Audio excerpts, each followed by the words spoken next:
On behalf of SCUSA-CAN, it's a distinct pleasure to introduce two of our country's exemplary education leaders to have a fireside chat about a topic that has extraordinary impact in all of our lives.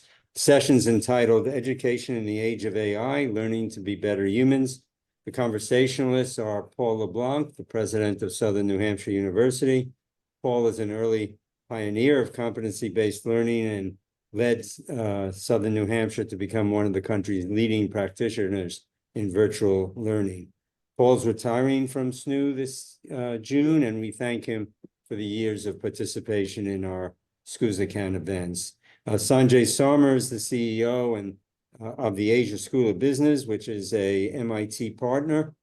He's also the Fred Fort Flowers and Daniel Fort Flowers Professor of Mechanical Engineering at MIT and Vice President of Open Learning at MIT. His various accomplishments are too numerous to mention, but among them includes being a personal friend of Paul LeBlanc.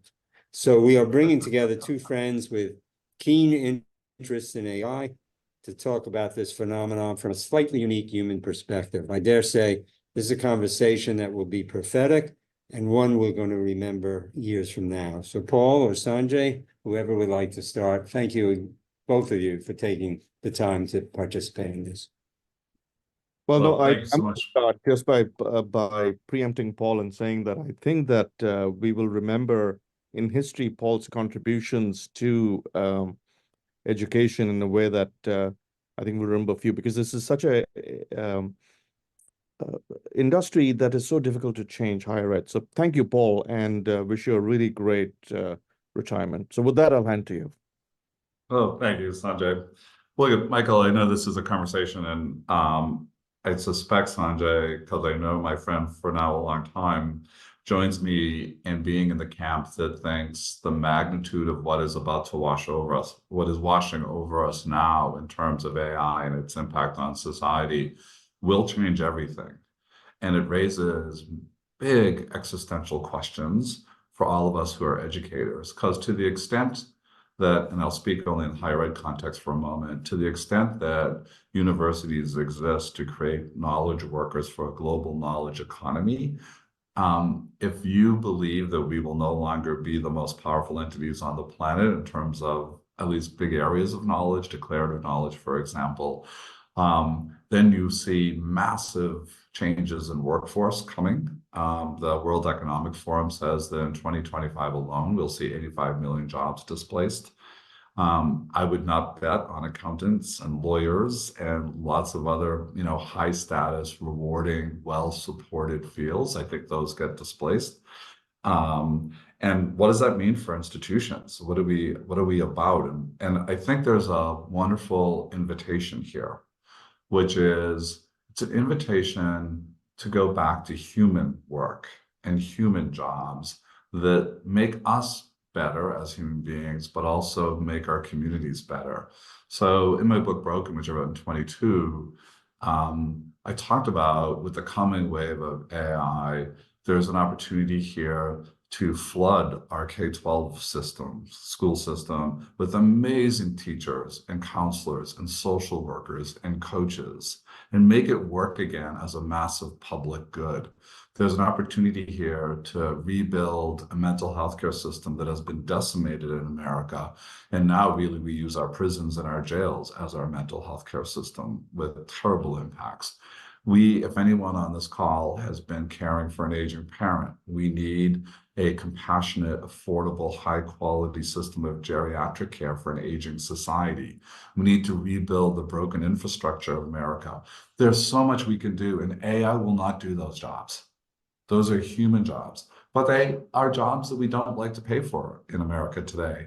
And this is the big fundamental shift, I think, that is about to happen. And I channel here the work of Carlota Perez, the economist, who talks about paradigm shifting technologies and how they utterly change society. So if you think about industrialization, steam, and electricity, it absolutely fundamentally changed the world. It created capitalism. It led to the explosion of cities. It moved us away from agricultural economies to manufacturing economies. It opened up global trade. There are all these secondary effects that happen when that occurs. So when you think about that, what does it look like for us in a world where everything changes? And she would say, buckle up. We're in for a rough 40 years, maybe shorter, but everything will be upended. My hope is that part of what gets upended is the knowledge jobs that are in fact not rewarding for people. They're actually soul deadening. They just pay more. So people are willing to do them. And Stuart Russell, who is the famous computer scientist at Berkeley, in one of his BBC lectures talks about, imagine if in the past we had said to our sort of people around us, imagine this amazing future where you spend all day in a big box. It's called an office building, but it's a big box. And in that box, you sit inside a little glass box called a cubicle. And for 8 hours or more, you'll stare at a little box that's lit up called a computer screen. They would have run the other way and think that's a version of hell. But jobs that bring us back out into the world and into our communities and with other people and lift other people up, those are amazingly rewarding jobs. Like people, that's a calling that many of us have, but we don't choose those jobs because in our current society, they're not supported, they don't have status, they're not well paid for.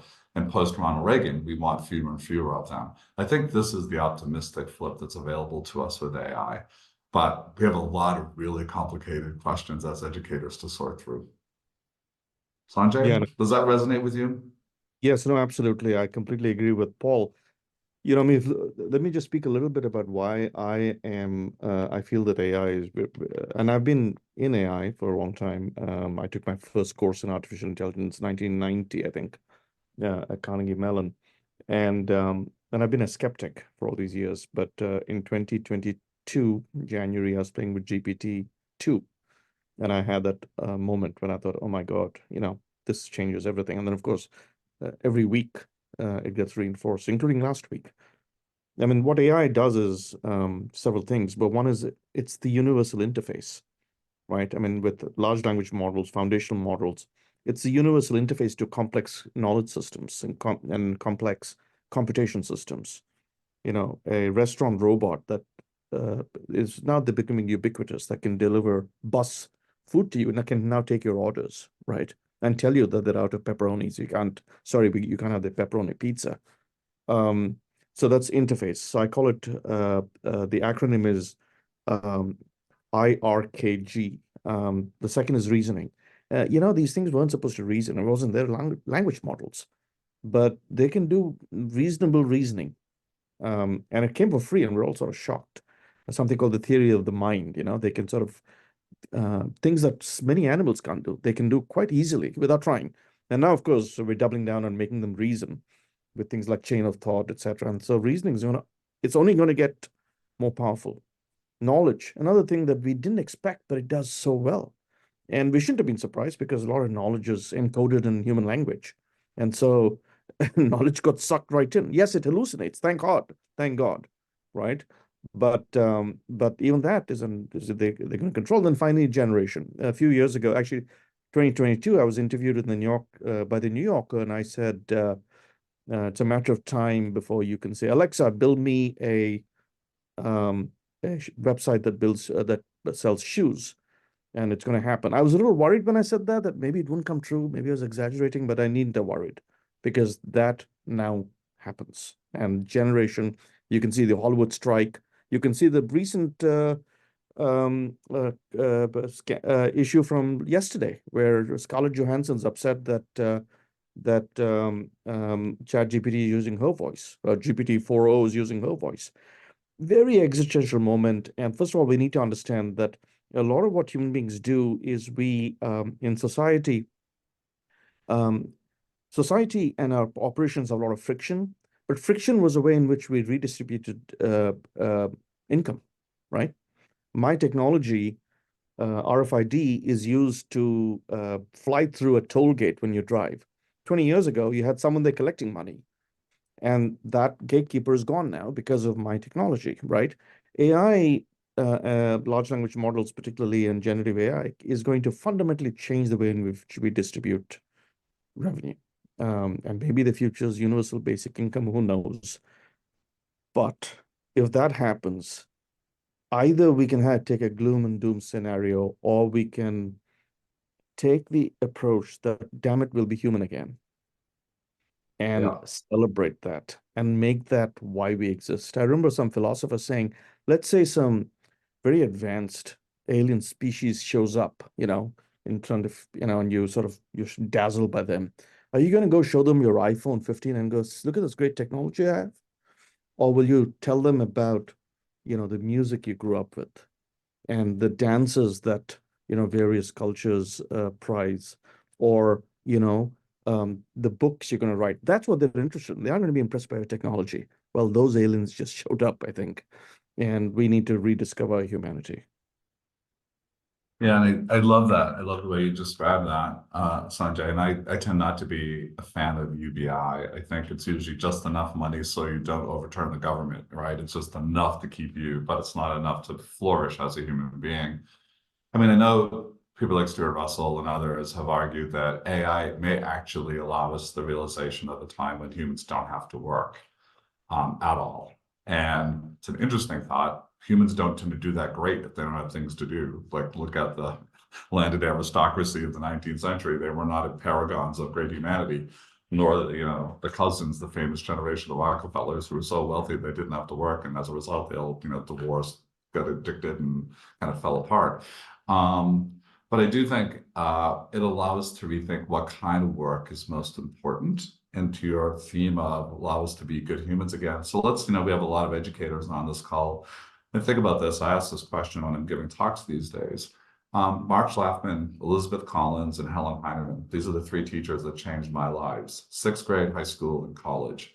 And they were probably good teachers. I don't remember if they were good teachers from a knowledge transfer perspective. I think they all were. But what they were, and the reason they were transformative, is that I was in relationship with them. They knew me. They made me feel like I mattered to them. The first chapter of my book, Broken, is called Mattering, right? You can't transform a life if that person doesn't feel like you matter to them, that they matter to you, excuse me. They took time for me. If I came in to talk about an exam or an academic question, they could look at me and go, "Hey, Paul, you look off. What's going on?" And they actually were interested in the answer, and they would help if they could.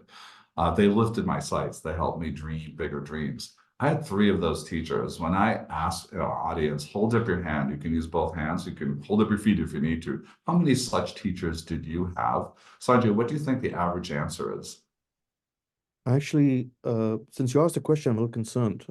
Is it 3, 4? Yeah, it's 3. Of course, you've got it right because you get these things right. You went to MIT, Carnegie Mellon. It's 3.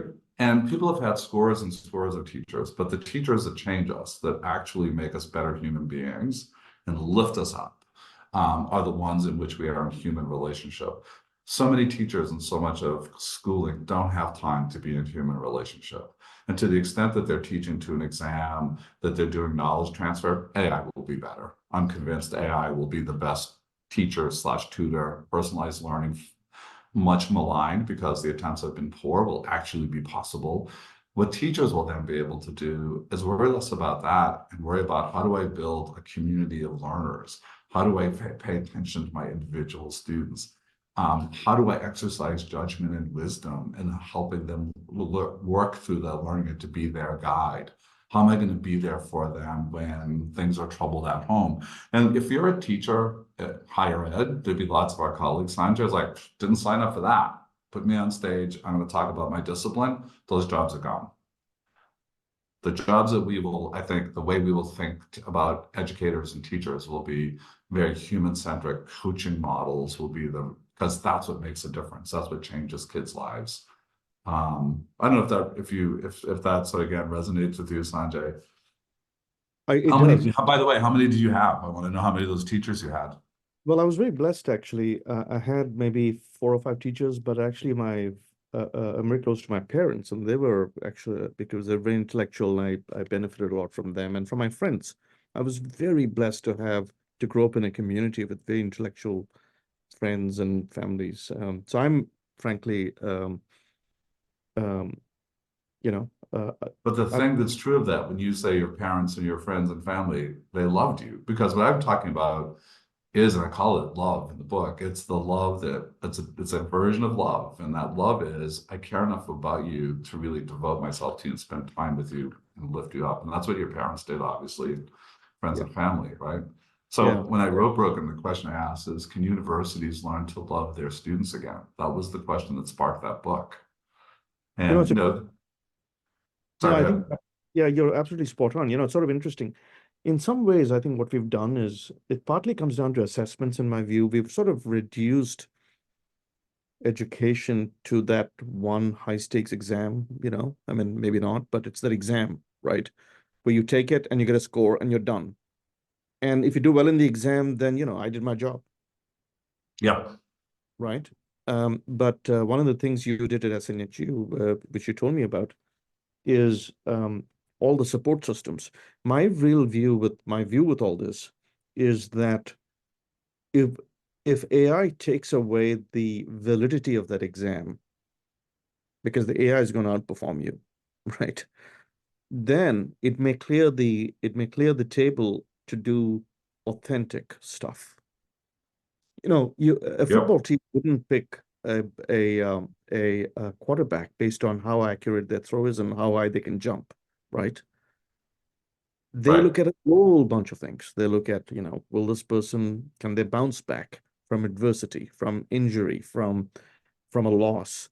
Can they deal with teammates who have different perspectives?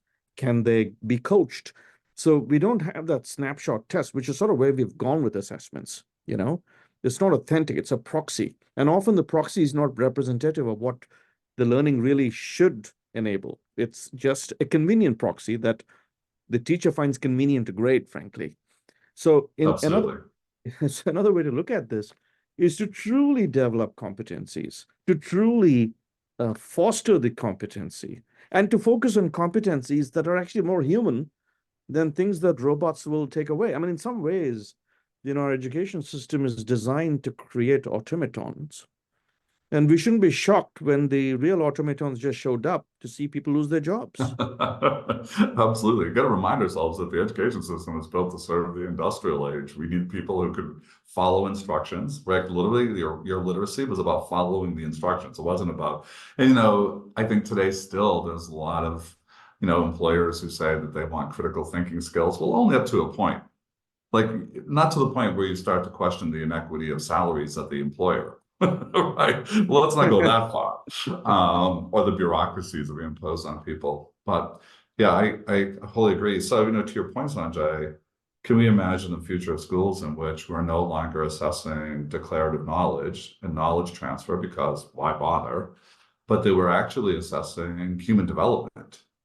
When, resiliency, you used a good example. Can we teach resiliency? Can we teach empathy?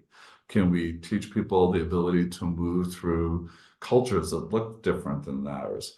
I argue that this could be the rebirth of the humanities, not in the way that it's taught today, which is rather sclerotic, but a rethinking of the humanities. Because, Chris Dede at Harvard has this nice distinction he makes. He says, look, AI is going to be so much better than us at reckoning. If you think about what AI is, a prediction machine, it's really good at. So let me give you a really easy example here. Physicians will spend $1.5 million in 10 years to train a doctor. And what are you really training them to do is to predict. You present symptoms. Can I predict? Can I discern what this is? And can I order the right test? And can I rule things out? And can I finally land at a pretty confident diagnosis? And then can I look at my options for treating you? And can I predict which one's going to work best, et cetera, et cetera? AI is going to outperform every doctor already has in many cases. In fact, there's growing evidence that if you put a human in the loop, because we're like, well, I still want a doctor to look at it, you might have to get poor results because they train on such a tiny sliver versus, right? But Chris would say that's the reckoning part of the job. But there's something else called wisdom or judgment. And that's the conversation with the doctor who says, God forbid, hey, Sanjay, this is a tough diagnosis. Tell me about the conversation you're going to have with your family tonight at the dinner table. Tell me about your community and support system. Tell me about how you think about things like quality of life. We're going to have some hard decisions. Tell me about how you want to make those decisions. Who's going to be your partner in that thinking, right? And those are such human, empathetic, hard, like it's the ability to watch, a lot of our intelligence is encoded in our physical reaction. AI can't read, like I know it's getting better at sentiment analysis, But that conversation, watching you flinch a little bit when we say X, like a really astute, keen observer, an active listener. So that's the work I think that humans will do. Creative work, synthesis, meaning-making work, meaning-making in the big existential ways. We just don't spend a lot of time teaching that. Not in higher ed. We create these intentional communities. We focus on the major, which is an epistemological question. What do I need to know to be an X, to be an engineer, to be a lawyer, to be a nurse? And then we say, all this other human development stuff, you'll figure that out. Like join a club, study abroad, be in student government, join a team. Like if you do all of those things, we're pretty sure you'll be a better human being when you leave us. We don't know, we don't assess, we don't actually know that that's the truth. The fact that Harvard could produce Ted Cruz tells us it doesn't always work very well. So I think there's an invitation to your point, like, what if we could create schools and education that was about making great humans?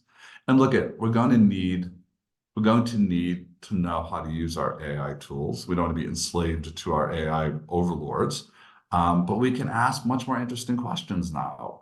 And we still will have very high level cognitive frameworks for understanding how to put it to work. But we've got it's going to be an amazing ride. I mean, I wish I was 20 and an educator, because can you imagine what the next 40 years are going to look like? It's going to be fascinating.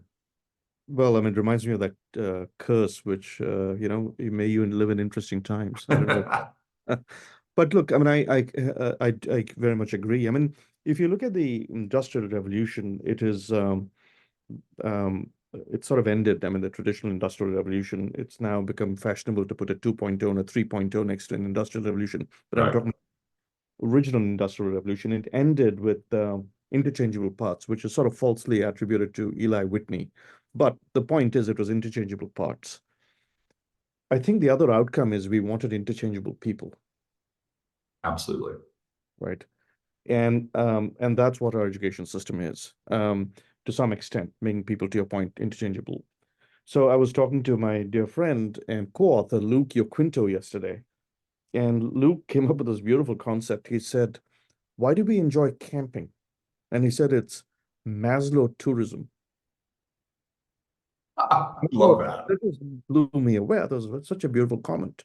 And so we were talking about it, and we said, when you go camping, you lose all the accoutrements and all the, your whole, you're living in a tent. So you occupy the extremes of Maslow's hierarchy, right? Where is my next meal going to come from, right? And how do I think about the universe when I look at the stars, right? Yeah. And to some extent, that sort of, I was thinking of it, and I realized that actually we're sort of caught in the middle management of Maslow's hierarchy right now. The middle layers, right? That's where we are. I mean, we spend all our time, we never self-actuate, right? A lot of the basic things, especially for knowledge work, is taken care of, but it's slightly above, and we're caught in the minutia of, the next promotion or the next this or the next that. But maybe AI is going to take that over. I mean, just as we talk about middle management, maybe AI is going to take over that middle section, right? And of course, we'll still have to take care of the basics. Maybe not. Maybe with robots actually taking care of as well. But it does liberate us to ascend to the top. But it's an acquired taste, Paul, and I think that's what you're saying. Just like wine is an acquired taste, poetry is an acquired taste. It's an acquired taste. It's easily rejected as elite and defeatist, or an effete, but elitist and effete. But I actually think that it doesn't have to be. I think it could be beautiful. I mean, take poetry, for example, music. I mean, that's all, that's what you did by the camp, at the campfire. Everyone did, at the end of the day. And so maybe that's what we'll end up doing. But I also feel that this does require society to sort of come back and have conversations like this and even invent the jargon or reinvent or maybe rediscover, remember the words that we need to have these conversations. And whether it's UBI or not, couple it with activities so that we're fulfilled.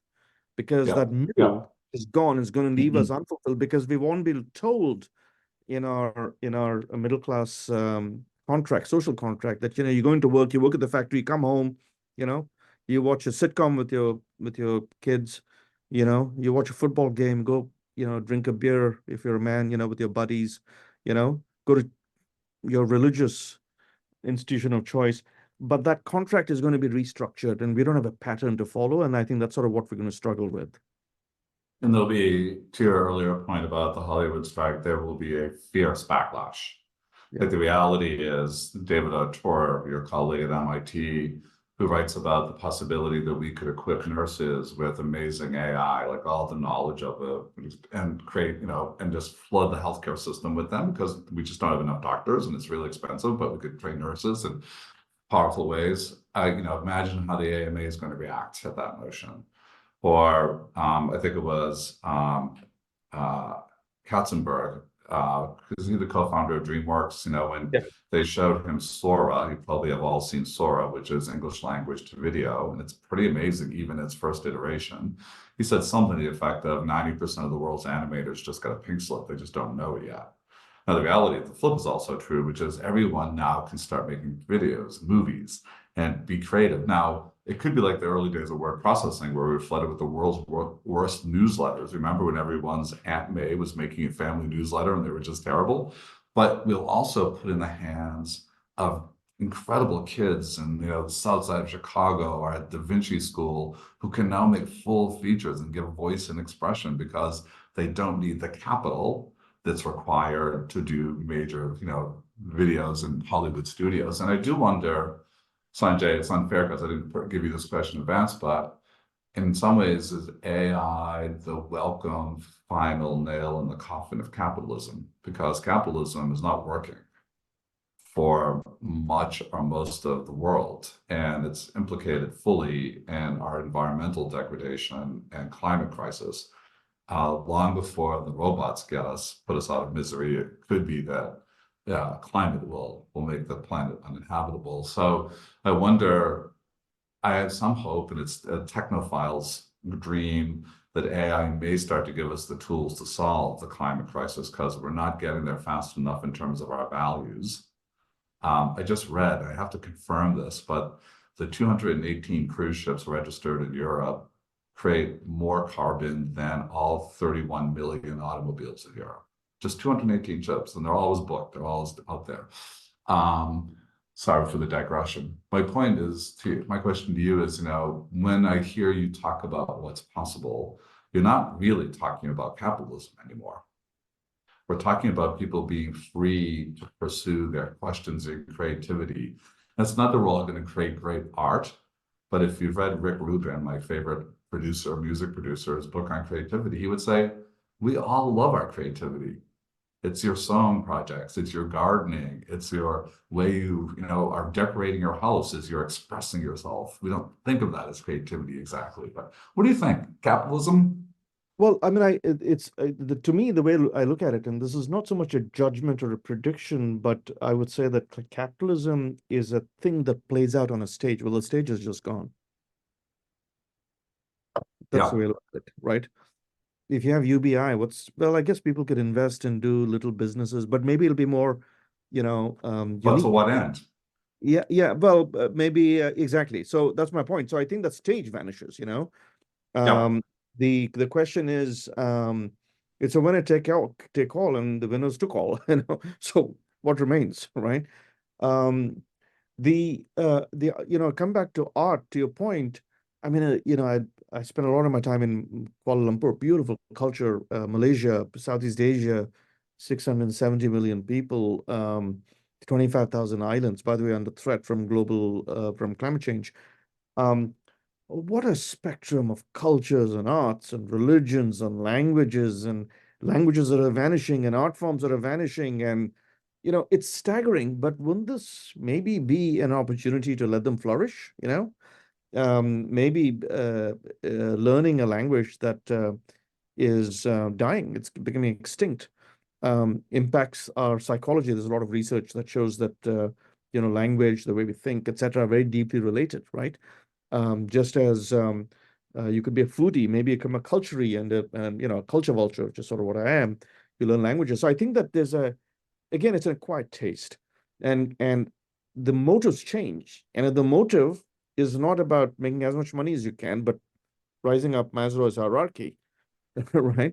Then is that capitalism? I could call it maybe um, mental capitalism or something, right? And what But if, it's important to think about.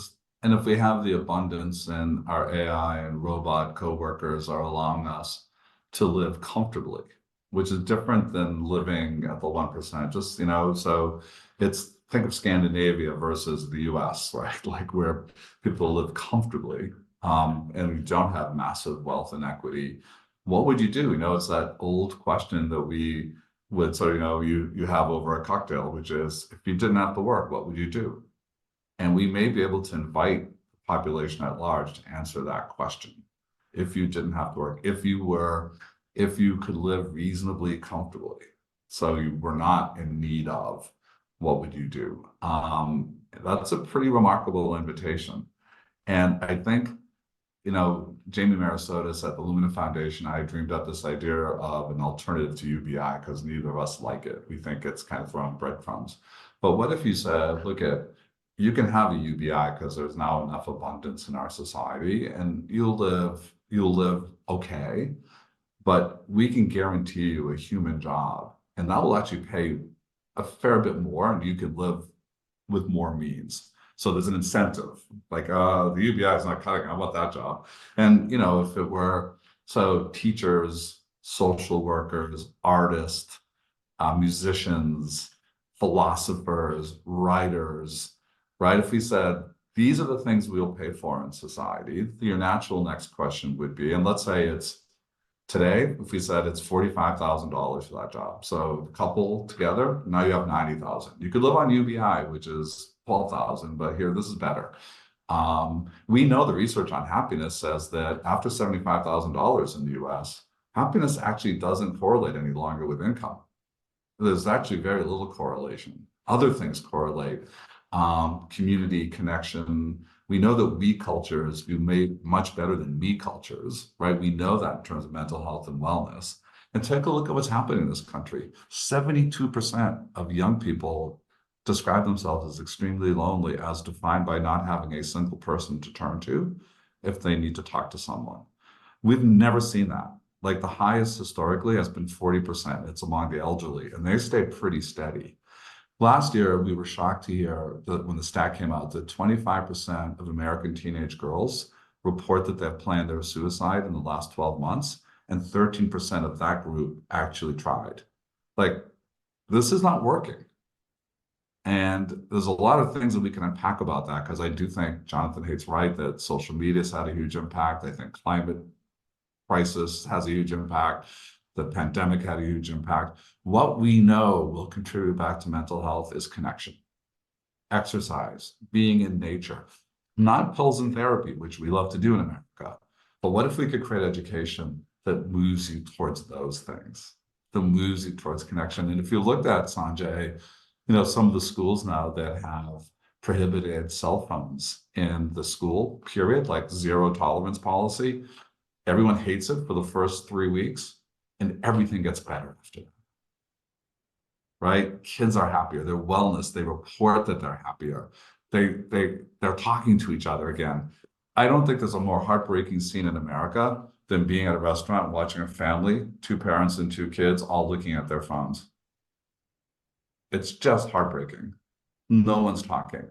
So that's my vision. My hope is that we can rethink our schools to actually talk about empathy and connection and community, and really ask kids, what are you excited about? What are your passions? Let's figure out how to educate you for that.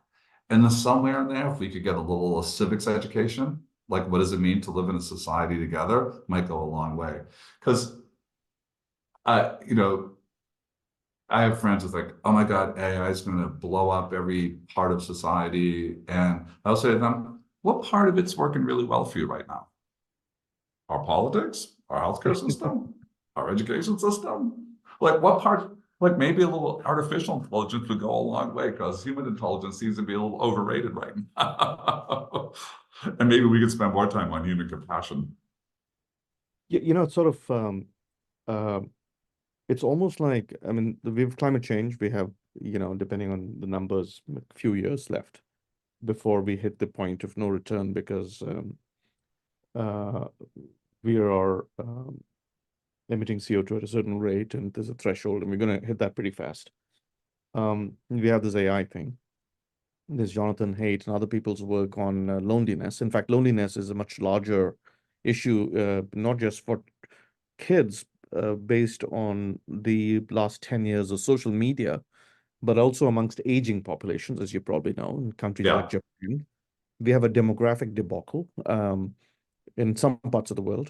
In Korea, for example, South Korea, the fertility rate is, I think, 0.75, replacement rate being 2.2. Their population's, I think, 50 million, but in like 30 years, I think like 30 million something. So it's all coming to a head right now. I don't know. And of course, we have what's happening in politics and polities with, I don't have to say it. We can see what's happening, and global strife. So it's almost like in the next 10 years, it's everything, everywhere, all at once. Michelle Yeoh, the famous Malaysian actress, movie, right? So really, I think what you're saying is, come back to education, is we have to start, and with AI, there's this whole business of what does it mean to work, what happens to your job and so on. So what you're really saying is that it is a moment right now to prepare folks for what's coming, not in a doomsday way, but in a beautiful way. I think it's incumbent on us to hold the anxiety and fears and the ways that it could go wrong, because those are legitimate and even quite probable in some instances. Some wise person once said to me, mankind has never invented anything that it also didn't weaponize. And the Chinese, the American, the Russian defense industries are already thinking about that. That said, hold all those harsh, dark realities and fears and say, we've got to articulate a narrative, a vision of what this could be, that gives people hope and gives them a vision to which they can work. Because otherwise, we'll simply wring our hands and be afraid, or we can shape our future.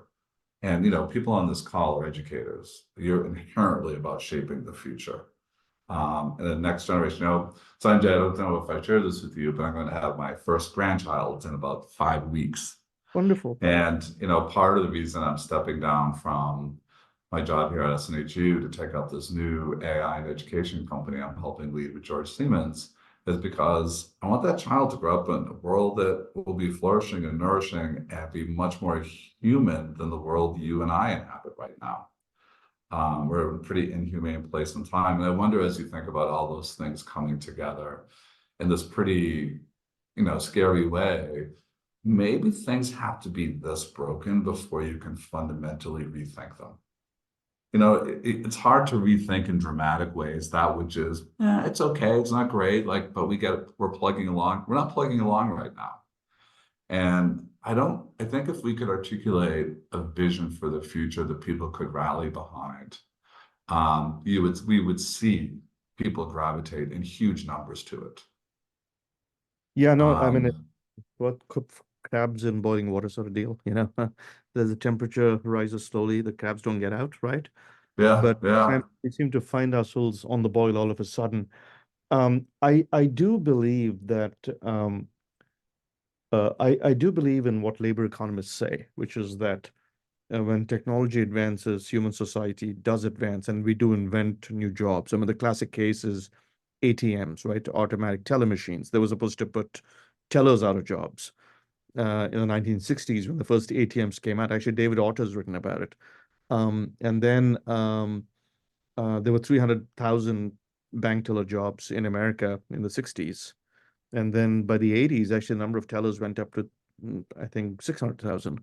And the reason was because they could sell other stuff. They sort of went up the cognitive stack, right? And go up the cognitive stack. Yeah, of course. But the good news is that, as I like to say, ATMs had the courtesy to take 15 years to penetrate, right? AI extended the same courtesy. It's going very fast. Now, fast. Right. So that means that the urgency, it's going to be more of a shock. So I think we'll go through a few years of shock before we sort of catch up. And I think that there'll be a lot of entrepreneurship, but of a different kind, perhaps, in a sort of human entrepreneurship, right? How do you make people's lives more fulfilling?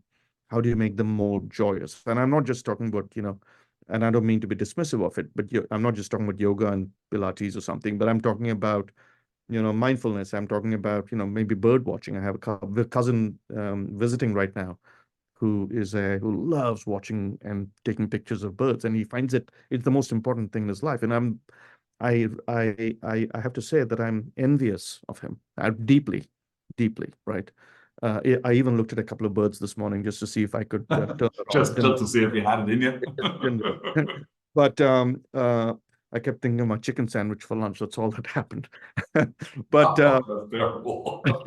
but my point is that there is going to be, I think, a new form of entrepreneurship. Obviously, I think eventually, I think we will catch up. I think we will create new jobs.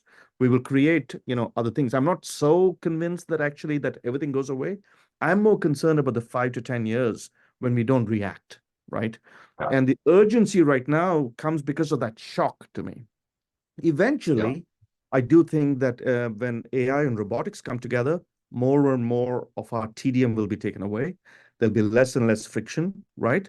And frankly, fewer and fewer ways to redistribute income, so UBI becomes more, relevant.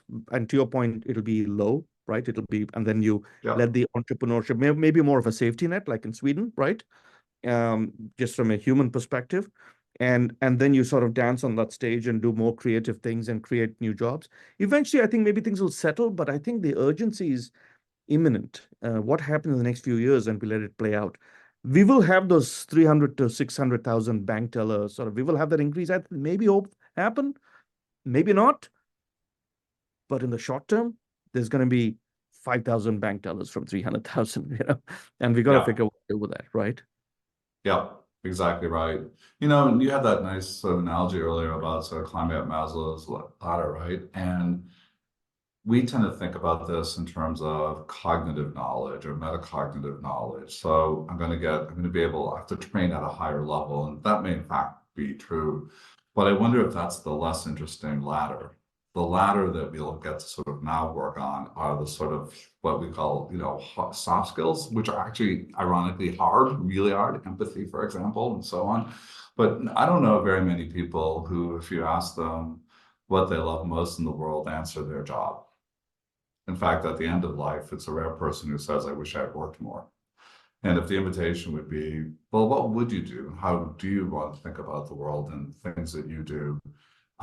We may have this incredible opportunity in front of us. And I know that when we have a paradigm shift in technology, all kinds of new jobs get created. But I wonder if this is going to be, we're going to have poets again. We're going to have space to have writers again. We're going to have people who dance. We're going to have philosophers. We're going to have, all those people who can now do music using Sora. If you just there'll be a lot of mediocre music, but we're going to have gems start to emerge. There's power now, right? We're going to unleash that. I just think it's a very exciting prospect, and I hope we can give vision to it. And then I do think this question of reconnecting people. So if the alternative is that, my God, we've created all of this time and you could have been a poet or a writer or a bird watcher or learn to cook and do amazing food, but instead you just watch more Netflix. Well, you think the mental health crisis looks bad now. So how do we rebuild community and encourage people to get back out, because the pandemic did incredible damage to us. But what we know is that when you are in community, you fare better. You know whose mental health didn't go down one whit during the pandemic? The one group in America who had no mental health impacts? The Amish. The Amish. Amazing. Right? Because they have community, they pull together, they still believe in their institutions, which is for them their church and their faith system. So how do we sort of, how do we get that to happen again? How do we build community again? Which brings me, there was a question in the back of my mind, but you've surfaced it, which is, will religion make a comeback? I'm not religious. I'm a little bit regretful about it. But maybe that's a way to bring, I don't know. I'm just, what do you think, Paul? Well, I think the time we're entering, it's funny because we just had a visit from a seminary. We have schools that come visit us in HU, see what we do. And this is a seminary that's doing more and more online work. But what I said to them is like, I think your time has come. Like all the big questions that you all deal with are the questions we are going to grapple with. What is human? What happens, what is, we could spend a lot of time in philosophy and religion could be reinvigorated here. It's funny, as you know, Sanjay, I've sort of had this new company, as I mentioned a few minutes ago. It's only 7 full-time people, but you know what, our 8th hire, who's signed on, it's a philosopher. There you go. That's wonderful. Yeah. Because I think those are the questions we now have to grapple with. And religion is one of the ways that people get at those questions. What is it to be human? What is our purpose and meaning in life? And by the way, we're going to have to understand that for our algorithmic co-entities.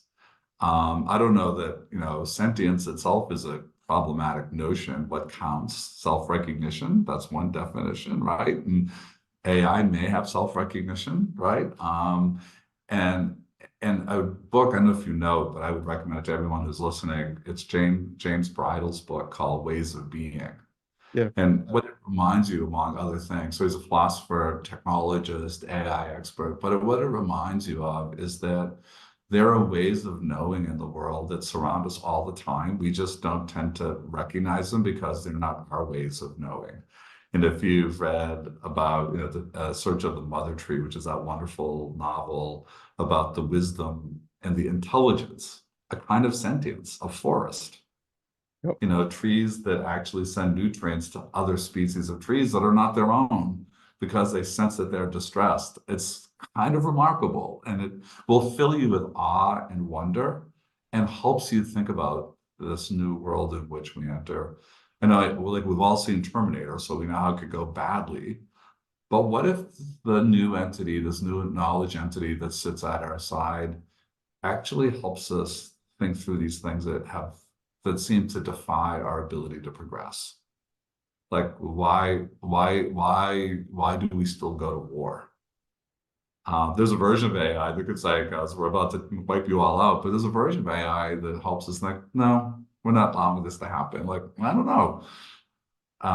Science fiction is really good at predicting the future in many ways. I think we need a positive science fiction for the next 10 to 15 to 30 years. So you're saying don't watch Matrix? Don't watch The Matrix. Well, it's sort of interesting. I sort of dreamed the other day. I was thinking about it. There might come a time when human beings talk to each other and say, "Be careful not to tell the AI." Don't tell the AI, right? But I do agree. So I mean, long story short, I mean, I think that basically what we're saying is, there's this great quote from Feynman. He said this in physics. He said there's plenty of room beneath, right? Which is holes and the waste particles interact, et cetera, et cetera. And I feel like to some extent what we're talking about here is there's plenty of room in here. Yeah. Yeah. Right? Yeah. And when I say this, I don't mean me egotistically, but humanity, right? This collective brain, the human fabric.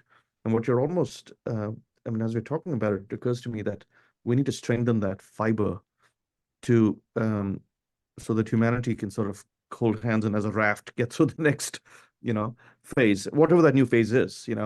Labor economists would argue that there'll be jobs and we'll recover. Others might say, well, it's going to be more UBI. Jobs will continue to dwindle. We will all age. The number of kids is going down. Let's face it, right?